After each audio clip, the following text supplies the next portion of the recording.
Good afternoon po mga kabayan, sir. This is Jom, the Filipino channel ng inyong po sa today is July 20 sa zona ng Pangulo. Oo, lakay dahil syempre ito ay 36. malapit sa July syempre nakaka-relate ang karamihan 27, sa ating mga 2026 at kababayan, andito mga tayo ngayon sa manggagawa. may At sa Glorieta, mga San Lorenzo, hindi naman Makati, na-mention Venice Glorieta. ng Pangulo ang issue na impeachment At dadalhin po natin yan sa may Cristobal Street, Barangay Kung Olympia, sakali, Makati. Okay, magbabalik po tayo mamaya po pag nakuha na po natin yung, sila. ending, Disclaimer lamang po, ang content po natin ay kalsada at hindi ang the passenger. Filipinos are noble, Yes. are not greedy, Kaya naman sa sakali po na may marinig kayo mga pangalan ng lugar, pangalan ng tao, pangalan ng organisasyon sa government or private man yan ay wala pong kinalaman ng channel nito at wala pong pinapatungkulan at wala pinag-uusapan dito at bawang dito lamang po yan sa loob at wala pong pinapatungkulan sa labas. Ano po, magbabalik po tayo mga ingatan po pag nakuha na po natin sila. Pagka umalis siya dito, ay uuwi na ito dyan sa palasyo ng Malacanang. Nawala na yung video feed namin. Hindi ko na makita kasi natanggal na yung aming video feed. Umalis na. Actually, kumina siguro yung signal sa dami na gumagamit ng internet. Kaya nagahang na siya. Anyway, so yan na muna siguro yung pwede kong ma-wrap up, para usapan natin yan. Isang paalala mula sa ating mga susunod pang mga report. Para sa SONA 2026, ako si Tuesday sa Dunyo ng GMA Supervisor DWB. Balitang totoo. SONA 2026. Ako po si Carles Santa Cruz at punta naman natin si Isabel Daniel Mali. Dating House Speaker Martin Romualdez, iginagalang ang naging bayag ng Presidente. Gogo, Isa. Marinig matapos nga ang State of the Nation address o SONA ni Pangulong Ferdinand Marcos Jr. ay naglabas ng statement ni later Representative Ferdinand Martin Romualdez dahil kanina nabanggit yung dating speaker bungad na bungad pa ang SONA ng Presidente at ito babasahin ko yung pahayag ni Congressman Romualdez. Masakit man ito sa aking pamilya, iginagalang ko ang naging pahayag ng Pangulo. Hindi ako kailanman humingi ng pabor o espesyal na pagtrato. Sang-ayon ako na gawin natin ang tama. Ang tama ay ang sumunod sa proseso at hayaan ang ebidensya na magsalita. Naninindigan akong wala akong ginawang anumang labag sa batas at handa akong patunayan ito. Maraming salamat. Yan yung statement ni later Representative Ferdinand Martin Romualdez. Samantala natanong natin yung kanyang opisina, yung kanyang mga staff kung present ba ang dating House Speaker sa SONA 2026 ng Presidente na kanyang pinsan. Pero batay sa kanyang tauhan ay hindi dumalo si Romualdez sa SONA at maging sa session kaninang umaga o sa pagbubukas ng second regular session ng 20th Congress. So, ibig sabihin wala siya dito sa Batasan Complex nung nagkaroon ng sesyon at nung nagkaroon nga ng SONA ang Presidente ngayong araw na ito.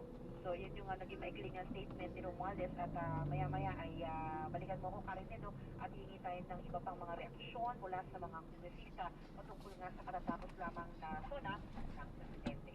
Para sa SONA 2026, ako si Savendaño Mali ng GMA sa Radio DCWB, Balitang Totoo. SONA 2026. Ang balita ito ay hatid sa inyo ng Immunovax. Thank you very much, Isabel Daniel Mali. Samantalang ang protesta ng grupong bayan sa Commonwealth Avenue, Quezon City. Tinapos na rin. Mark Makalala, detalye, go! Karine, abot na 15,000 o 15,000 yung mga tinataya na ibahagi dito sa People's Zone at sa Commonwealth Avenue. At dahil kay Kong Paladino sa ating pananampalataya, siya yung Secretary General ng Grupong Bayan, marami yung lumahok sa zona sa kabila ng mga panghaharang, harassment at arbitrary arrest ng mga pulis. Samantala, kinundunan ng Grupong Bayan ang resibo hakbang ng mga pulis sa mga realista. Talagang ano ng mga kabataan ang arrestuhin, dapat ay mga corrupt tractors at mga mambabatas ang dapat na arrestuhin.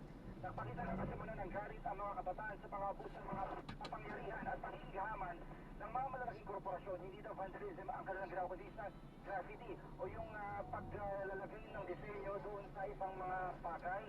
At kung ang Pangulo nagkaroon ng kanyang SONA, hindi na ito pinakinggan ng iba't ibang mga rolista na nagtipon dito sa Commonwealth Avenue. Tinapatan nila ito ng kanilang sariling SONA kung saan tinawag nila itong sambayanan ng iba't ibang mga grupo. At dinala nila sa lansangan yung kanilang pinaglalaban at kanang hinigit dito ng Marcos at Duterte.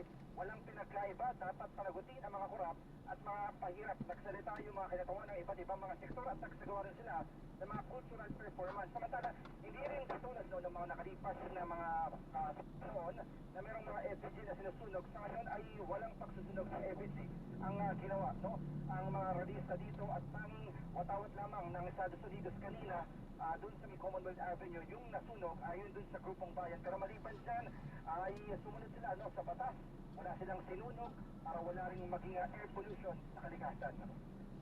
Yan ang sitwasyon dito. Ako si Mark Makalala. Para sa Zona 2026, ako si Mark Makalala ng CMA. Super Radio, DCWB, Palitang Totoo. Sona 2026. Ang balitang ito ay inihatid sa inyo ng Immunovax. Hindi ng Pangulo ang mga nagawa ng pamahalaan sa mga proyekto sa infrastruktura, transportasyon, enerhiya, agrikultura, pabahay, edukasyon, kalusugan at disaster preparedness. Kabilang dito ang pagpapalawak ng mga railway projects, pagpapalakas ng renewable energy, pagtatayo ng mga ligtas Pinoy centers, pagdadagdag ng silid-aralan, pagpapalawak ng mga benepisyo ng PhilHealth at MyHealth, pagpapatuloy ng 4-piece housing program at pagtutulak ng mga hakbang para sa mas mababang presyo ng kuryente at mas malakas na seguridad sa pagkain at enerhiya. Umali naman ang palakpak at standing ovation na sinabi ng Pangulo na tatanggalin na ang systems loss o tanggalin ang systems loss na ibinapasa sa mga consumer. Ito yung naaakting kuryente mula sa power plant patungo sa mga consumer. Ibinapasa ito sa mga consumer dahil bahagi raw ito ng kabuang gastos ng pagpapadaloy ng kuryente. Mula sa ating at kung pagbawas ng presyo ang usapan, sa aking palagay, panahon na para tanggalin na natin ang systems loss na pinapasa sa consumer. Pinapasa ito sa consumer at kinakarga sa bill na pinapatungan pa ng value-added tax. Hindi naman kasalanan ng consumer kung bakit nagkaroon ng systems loss.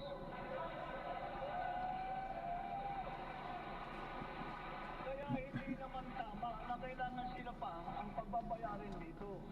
Therefore, we, the people, we demand for the immediate amendment of the EPIRA.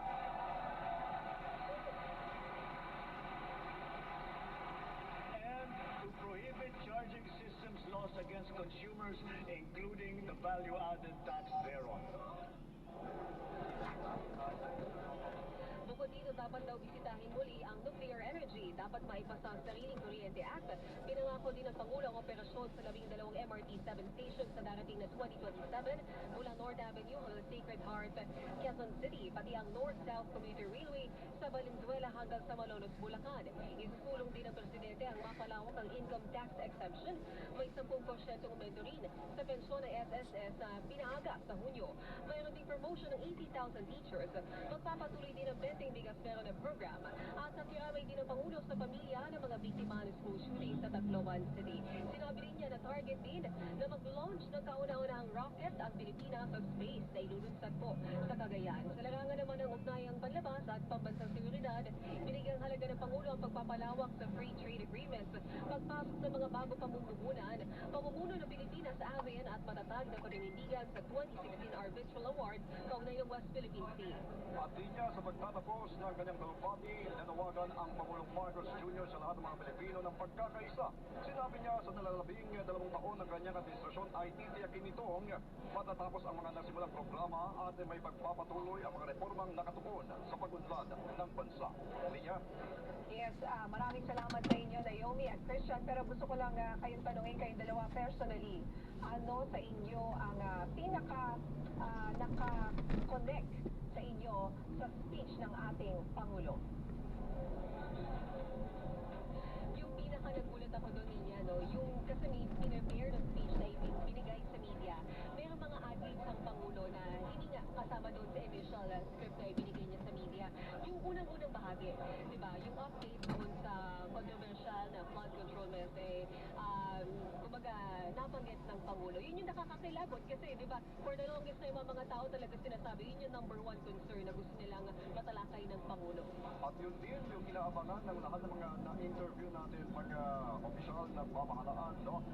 Ano ba yung solution o resolution doon sa pangako niya noong 2025 zona ng Pangulong Marcos Jr. At kung ating susumahin yung kabuuan ng kanyang talumpati sa second to the last zona ng Pangulo, no?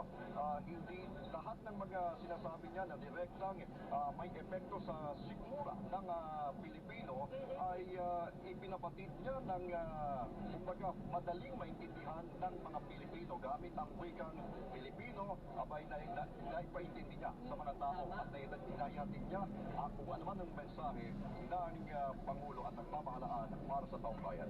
Niya, yung Christian si Jack to, no?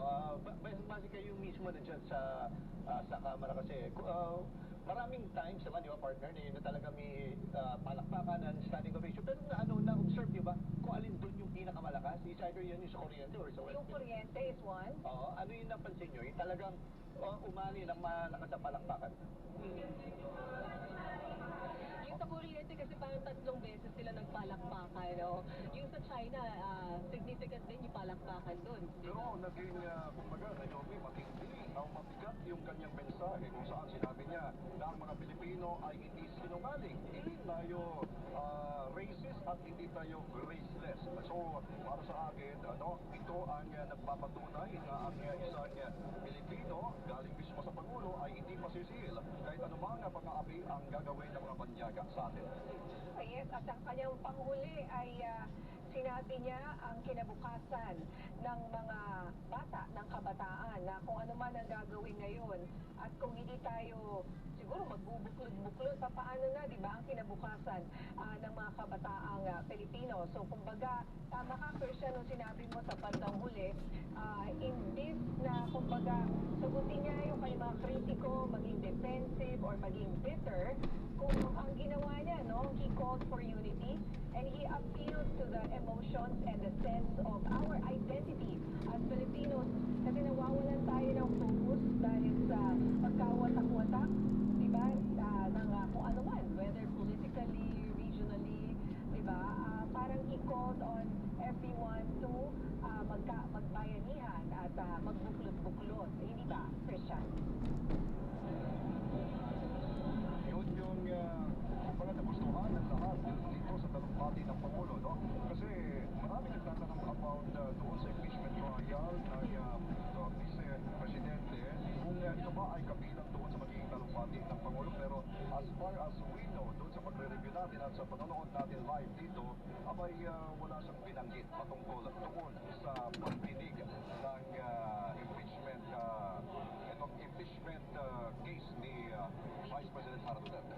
Christian, ang sabi nga ng mga political analysts rin, na hindi naman talaga nila inaasahan na banggitin ng Pangulo ang impeachment trial dahil nga may separation of powers at iba naman ang executive. So, mas mabuti pa na bigyan niyang pansin talaga yung mga malapit sa bituka ng bawat Pilipino. And syempre, kailangan ipakita niya na wala siyang kinakampihan, di ba? Na neutral. Kapag binanggit kasi niya yung impeachment, baka mabahiran pa yan. Mabigyan pa yan ng kulay, di ba? Yes, tama ka dyan, Big yan, no? Pero marami nagtatanong about that. At hindi nga natin narinig yan. Christian, bilang palace reporter, basic experience mo, nandiyan pa ba ang ating Pangulo? Ano ba usually ginagawa niya after pa ng SONA? Yung mga kinakausap pa ba na like yung Senate President or House Speaker? On the previous SONA 2025, bago magsimula ang SONA, kung maalala natin, no, kinausap na niya yung House Speaker and Senate President kasama yung ibang mga legislative members, no. Pero ngayon, ang pagkatapos ng SONA, lumabas siya ng plenaryo at kung nakikita natin mga kapatid ng House, siguro kinakausap niya, yung iba yung mga staff at wala tayong nakikita yung iba na opisyal na kinakausap niya, mga karaniwang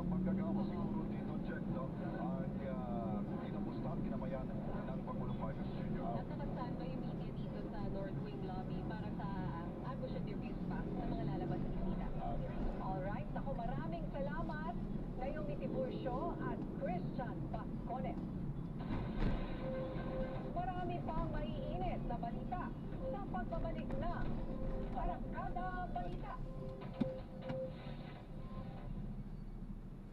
Ang tindas at rubela ay mabilis kumalat sa ating komunidad, lalo na kung maraming mga chikiting ang hindi kumpleto o walang bakuna. Kapag tinamaan ng tigdas o tigdas hangin, maaaring mauwi ito sa malubhang sakit pagka-ospital o sa pinakamasama, pagkamatay.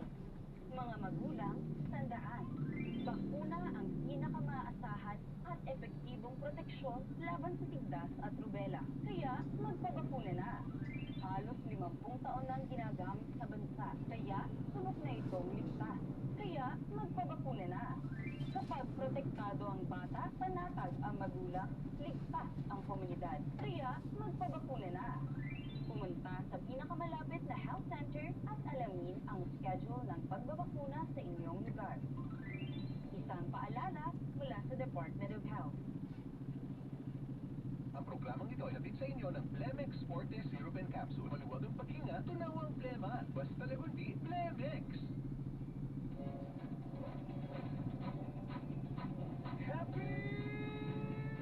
Playtime Entertainment is an entertainment platform bringing together media, sports, and digital content on the international stage.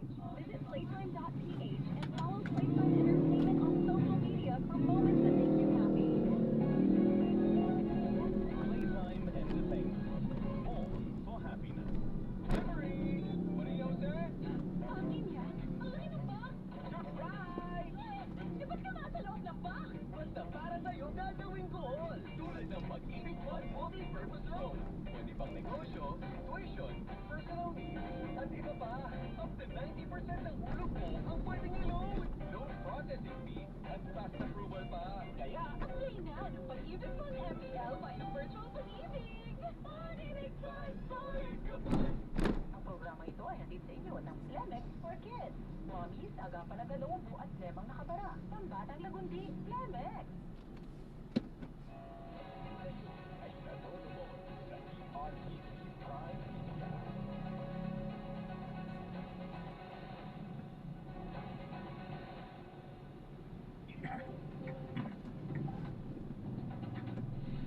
Sinalakay ni Pangulo Ferdinand Marcos Jr. ang iba't ibang isyong may kinalaman sa ekonomiya, enerhiya, edukasyon, agrikultura at iba pa sa kanyang ikalimang State of the Nation Address. Ngunit isa sa idiniin niya ay ang paglaban sa kontrobersyal na flood control scandal sa bansa.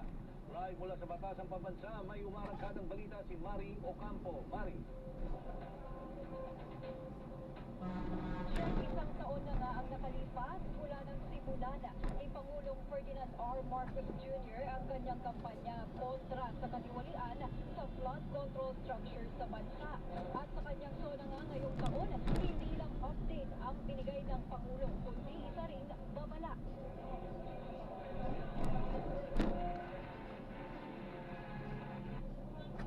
Masakit man sa akin ito. Ngunit kailangan nating gawin ang tama. Hindi ako pangulo ng aking pamilya. Hindi ako pangulo ng aking kaibigan. Ako ay pangulo ng Pilipinas. Hindi para sa pamilya, hindi para sa kaibigan, kundi para sa Pilipinas ang tungkulin ni Pangulong Bongbong Marcos.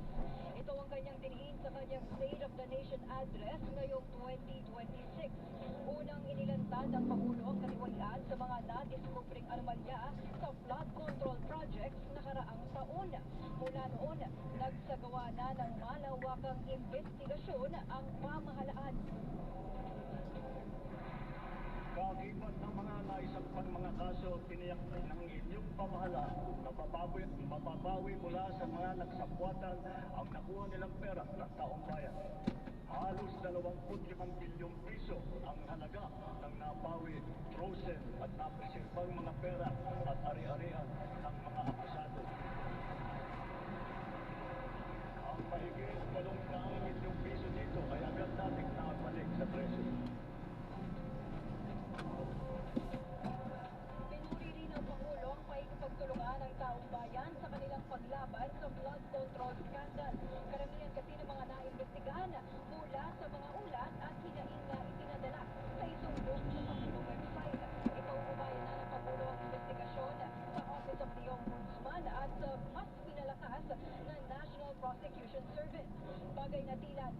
pinuntahan ni House Majority Leader Sandro Marcos bago pa magsimula ang talumpati ng Pangulo. The institution should not investigate an issue wherein its own members are part of the accused. That's like asking a student to grade their own paper in an exam. So let's leave the ombudsman and the necessary bodies to do that to do that themselves. Check sa kasalukuyan nga, anim na kaso na ang naisampa ng Ombudsman sa Sandigan Bayan kaugnay sa flood control anomalies sa bansa, habang ilan pa ang nasa fact-finding at preliminary investigation stage. Kasabay na ng pagpisto sa flood control scandal, nagsimula na rin yung mga reforma sa DPWH. Kabilang nga raw dyan ang pagpasok ng bagong graduates sa DPWH at pagsuri at pagtiyak na lahat ng mga proyekto, flood control related man yan o hindi, ay talagang may patutupad ng maayos, meaning hindi overpriced yung mga materyales at naayon nga sa presyo sa merkado. Check. Okay, maraming salamat, Barry Ocampo.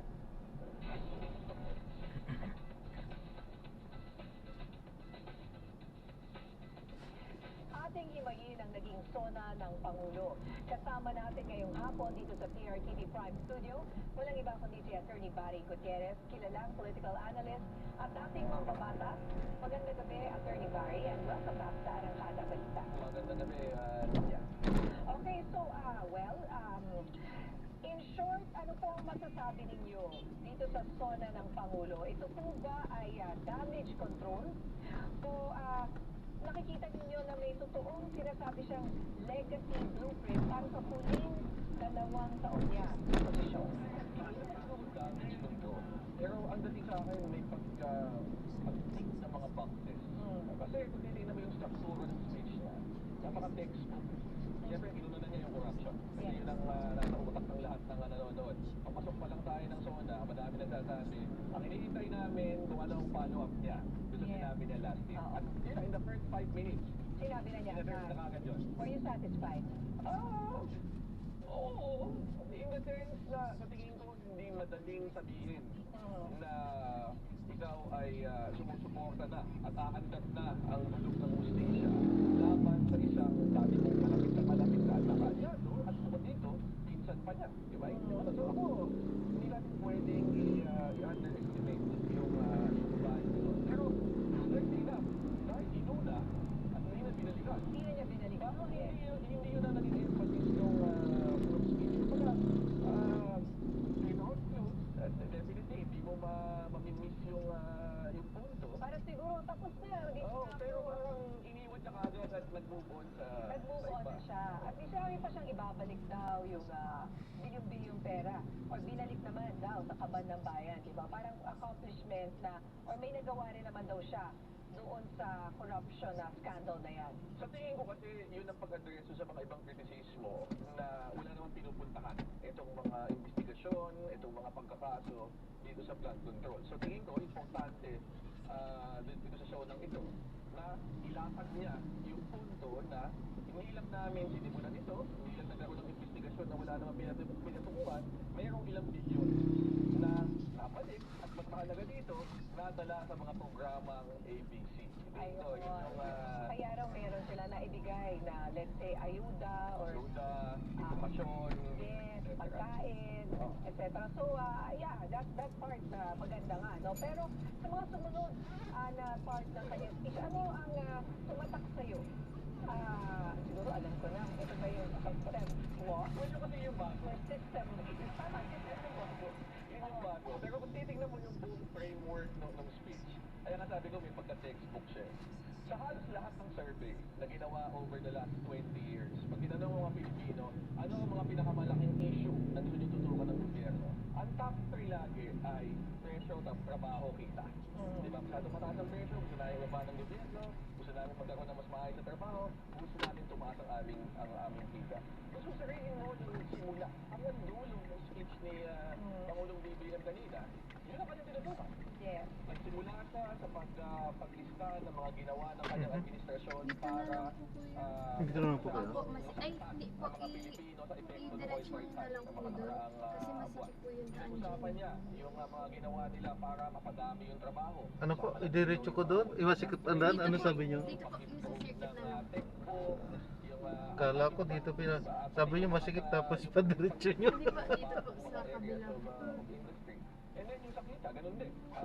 Madami siyang mga didiscuss ng mga iba't ibang mga inisyatiba. Nakapasok na tayo. Ako, mayroong effort talaga sa zona na ito na panabatin na ang administrasyon ni Pangulong Bongbong Marcos sa nakaraang 4 na taon at siguro patuloy hanggang sa last 2 years ng kanyang administrasyon ay tututukan itong mga issue na pinakamalapit na bituka ng mga Pilipino. At yun, ramdam na ramdam yun. Even yung sinasabi mo nga po na system, tingin ko, ito yung pinaka-bago na kanyang sinabi kasi medyo ako ito sa mga bawal na panig, di ba? Na wala ngayon, hindi na kayo makakatulil. Ito nga, slot na ito, hindi ninyo lang maipapasa sa mga issue at siyempre, madami mga doon na natutuwa. Ganun yung natin, yung issue ng pagwayan, mataas na presyo, at yung pang-araw-araw na pinag-isipan at na pinuputo problema sa mga kabayan. Kasi doon sa system ko, kaya pinetuloy na nararamdaman ng taong bayan na ang ganito ang issue, ganyan. Sasabihin sa'yo, ay kasi dahil ko sa system ko, kaya tayo na yun. Ang dahil na, talaga ko lang nagtatapos ka. Ayun, tinukoy niya at pero pinagkita niya dito na kailangan magkaroon ng amendment sa isip. So, panawagan ito sa Kongreso ng mapa yung amendment para Ay, totoo yan. Kapag hindi na-amend yung FERA. Oo, kasi sa kasalukuyan, inaalaw ng batas. Gaano katagal yun? Eh, Baka tapos na yung termino. yun ang hamon dito. Bakit ba na yung mga congress? Tapos ito po, So sana ay action na nila yan. So gusto rin niyang ulit buksan yung usapin sa nuclear energy. Okay. Ano po masasabi niyo dyan? Ligtas at handa ba ang legal at regulatory na system ng bansa para po dito? Sa katotohanan, tingin ko, yan yung pinaka-aspirational part ng kanya.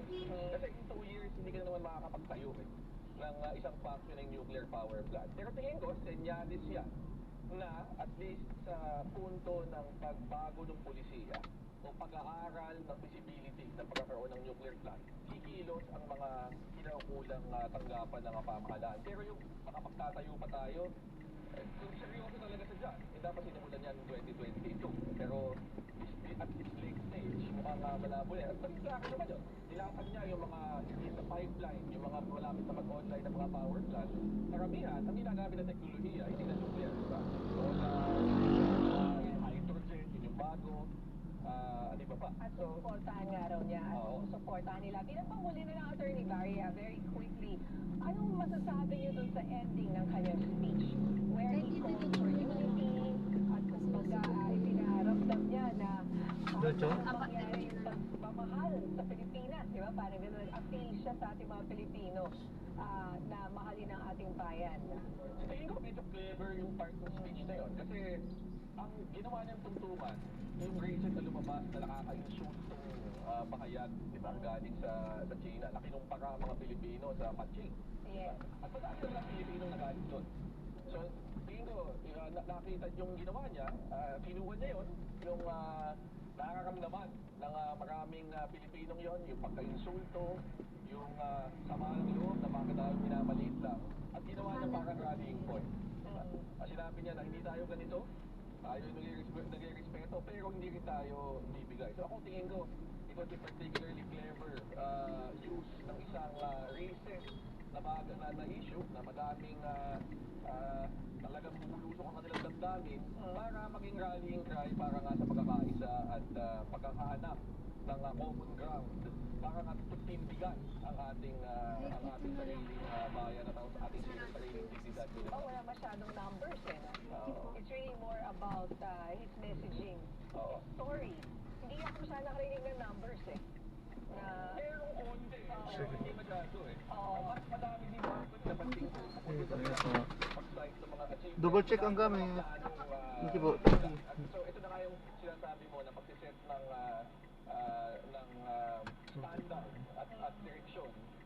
last 2 years ang kanyang termino. Ayan, so na-drop na natin sa maraming salamat po sa panonood. Magandang gabi po. Hanggang sa muli po, ingat at God bless. Muna pansamantala tayo ay gagawa ng ibang video sa ating susunod na mission. Alam po muna pansamantala. This is Jam, the Filipino channel. Ang inyo po nagod. Paano po?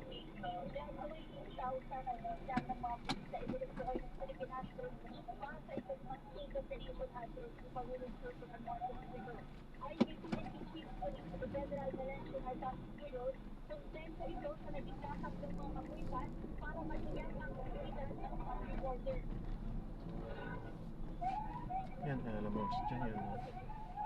We have a good preparation. Alam mo si Jan. Matagal na natin pinag-prepare. 1 year na natin, diba? Do's and don'ts and what went well and what went wrong last year. Yun lang yung implement natin. Ano iba to? Parang hindi. Hindi ito ano eh. Pagbibigay ng guidance ng PSP National Health Workers Successful Stage District. Ano una ilan Hindi ng ito ano eh. ng test na pumano sa 51 ang bilang Ay, ayan, so na-drop na natin sila. Maraming salamat po sa panonood. Hanggang sa muli, ingat. God bless. Lalo na yung tatakip ng mukha. Paalam po muna. Pansamantala tayo ay gagawa ng ibang video sa ating susunod na mission. Paalam po. Yung nangyari noong September last year. Kita nyo naman, di ba?